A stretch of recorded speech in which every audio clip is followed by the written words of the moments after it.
Getting into a game series with extensive lore and a dense universe can be quite rewarding, yet initially seen as highly time-consuming and labor-intensive. One series that springs to mind is Yakuza, one that has captivated many fans across the globe, yet many more would-be fans could be put off by how many games there are to cover.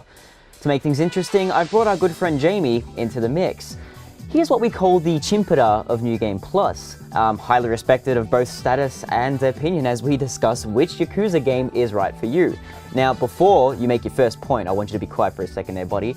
We got to clear the air first. You know, if you have all the time and money in the world, for the love of God, please play in release order. Now that we have that out of the way, let's start with Yakuza Zero. Yes, because I think at this point it's maybe one of the more inexpensive ways to get into the series. I mean, you're looking at Yakuza 2, which is like what, $100 used now, which is terrible. But Yakuza Zero, I think, is a really good example of, okay, here is a relatively recent game in the grand scheme of things. It's the prequel to every Yakuza game in the series, and it just also happens to be a legitimately great game in its own right. I find that prequels, especially when it comes to media, they do get a bad rep. You know, Star Wars, the prequel series, the trilogy. I find that, like, arguably out of all media, like video games, books, everything like that, I find that Yakuza Zero is probably one of the greatest prequels of all time. Oh yeah, no, it totally works. Like, again, it sets up the characters really well. There's a ton to do in the actual game. Really adds to the original game as well, which we'll get into in a second. Yeah, and just to me, like, if there's any one perfect point to jump on, Yakuza Zero is great. But then there's sort of an elephant in the room in the form of Yakuza Kiwami, which is effectively an enhanced remake of the original game, released back on the PS2. Yeah, so Yakuza Kiwami is, again, the remake. So there's a lot of things that are still in there. So some of the assets are completely redone, new character models, textures, all that sort of stuff. Some of the cutscenes may be kind of very similar in terms of just like, you know, the wiring, the animations. But from the most part, it carries what's fantastic of Zero and then moves over and carries that over. So you still got the diverse move sets, you still got the Dragon of Dojima style that you need to kind of fight with and also skill up.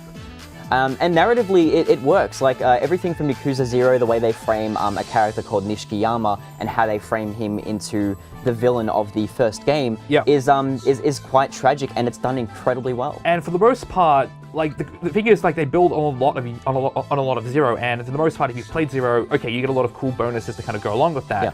But because it is still a remake of that first game was meant to introduce this new world to you.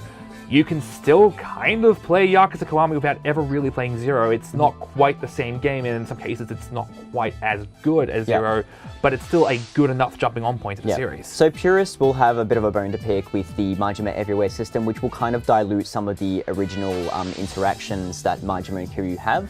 And same thing with Kiwami 2 that a lot of people have. Now, Kiwami 2 is fantastic in the sense that the plot kind of it's kind of throws and spins things on its head, where you are the receiving end of a vengeful mafia boss. Right. And you know, in most games like that, in a lot of crime dramas and Yakuza dramas and stuff like that, usually the protagonist is the one going out for revenge. So things like that are really cool. There are certain things in Kiwami 2 that are kind of omitted or changed, which a lot of purists aren't too keen on.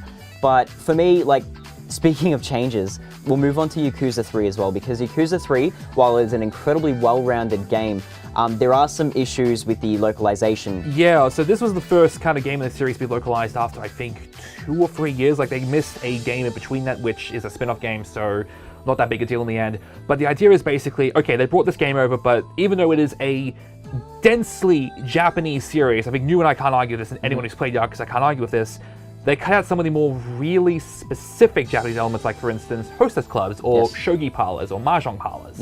Like, really specific stuff like that. Yeah, so, and for a lot of people, especially localization and the first experience of the game, it's a bit of a downer. Yakuza 4 and 5, on the other hand, are completely packed with so much things. The environments are incredibly dense. The mini-games are probably some of the most addictive we've ever seen, with some of the greatest pacing in every single Yakuza game. And not to mention, if you want to get into Yakuza 4 specifically, it's available on PSN, which you can't say about Yakuza 3. It has a deep kind of reminiscent mode. We have a 20-minute cutscene for every game in the series. Also, Akiyama, the best character in the game. That's true. Hell yeah. So, on top of that, so Yakuza 5, we won't jump to Yakuza 6 because we gotta wait for that. But when it comes down to some of the spin-offs as well, some are hits, some of them are misses. And also helps that one of them has been released in English, which is Dead Souls, which is a zombie shooting game. It was 2012, everyone was making a zombie shooting game. Yes. But then you've got other kind of games set in kind of feudal Japan, like Yakuza Kenzan or Yakuza Ishin, or even some of the really weird spin-offs like Yakuza Black Tiger, which were PSP games, which... Look, funnily enough, Black Tiger, sorry, was actually developed by some of the guys who were responsible for WWF No Mercy and Def Jam Fight for New York. Even so better. The combat system is definitely worth playing And for. if you want to get into that stuff, like I think now's a good time because there are translation guides for Ishin. There's a lot of Let's Plays that translate the entire story for the Black Tiger. So. Dead set, like the translation guides are fantastic. The fans are fantastic too. The Yakuza community always band together. You know, all the Kyodais come in, they band together, they help each other out. It's fantastic, guys. I hope you really get into the series. And for Yakuza 6, well, you're just gonna have to find out because we'll be covering that very, very shortly. So stay tuned. What's the Chimpara?